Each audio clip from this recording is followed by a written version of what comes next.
రోజున ఫినాన్షియల్గా మనం బాధపడుతున్నామా, అప్పులు ఎక్కువైపోయి మనం బాధపడుతున్నామా, లేకపోతే కట్టడానికి చెప్పాలంటే రోజు గడవడానికి కూడా డబ్బులు లేని పరిస్థితిలో ఉన్నామా?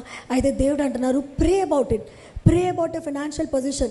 మీ కుటుంబంలో ఉన్న ఫైనాన్షియల్ పొజిషన్ గురించి ప్రార్థన చేయండి. అప్పుడు మీరు చూస్తారు, దేవుడు కార్యం చేయకుండా ఉంటాడా? దేవుడు కార్యం చేయకుండా వదులుతాడా? మిమ్మల్ని వదలడు.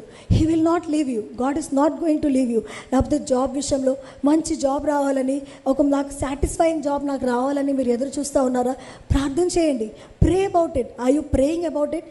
కావాలి కావాలి కావాలి అనుకుంటాం. Are you praying about it?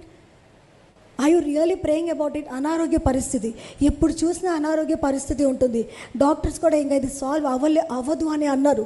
అయితే ఆ పరిస్థితిని పట్టుకొని, ఆ మెడికల్ రిపోర్ట్స్ని పట్టుకొని దాని మీద చేయి పెట్టి ఎప్పుడైనా ప్రార్థన చేసావా? ఇది నా పరిస్థితిని మార్చుదేవా. డాక్టర్ చెప్పిన మాటల్ని నేను నమ్మను, అపవాది చెప్పే మాటల్ని నేను నమ్మను. నువ్వు చెప్పిన మాటలు నేను నమ్ముతాను. నువ్వు ఇచ్చిన వాగ్దానాన్ని నేను నమ్ముతాను. ఆ మాట నేను నమ్ముతున్నావా? ప్రార్థన చేస్తున్నావా? I you praying about it? వివాహం కోసం వెయిట్ చేస్తున్నావా? ఎదురు చూస్తూ ఉన్నావా? నీ బిడ్డల వివాహం కోసం ఎదురు చూస్తూ ఉన్నావా? నీ వివాహం కోసం ఎదురు చూస్తూ ఉన్నావా? ఎదురు చూస్తూ ఉంటే వివాహం జరగదు. ప్రార్థన చేస్తే వివాహం జరుగుతుంది. హల్లెలూయా. ప్రార్థన చేస్తే వివాహం జరుగుతుంది. ఎదురు చూస్తూ ఉన్నాం, ఎక్కడి నుంచో ఎవరో సంబంధం తీసుకొస్తారు, అప్పుడు నా బిడ్డకి మంచి మ్యాచ్ వస్తుందంటే కాదు. ప్రార్థన చేయండి.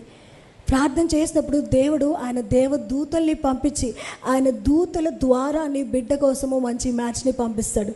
హల్లెలూయా.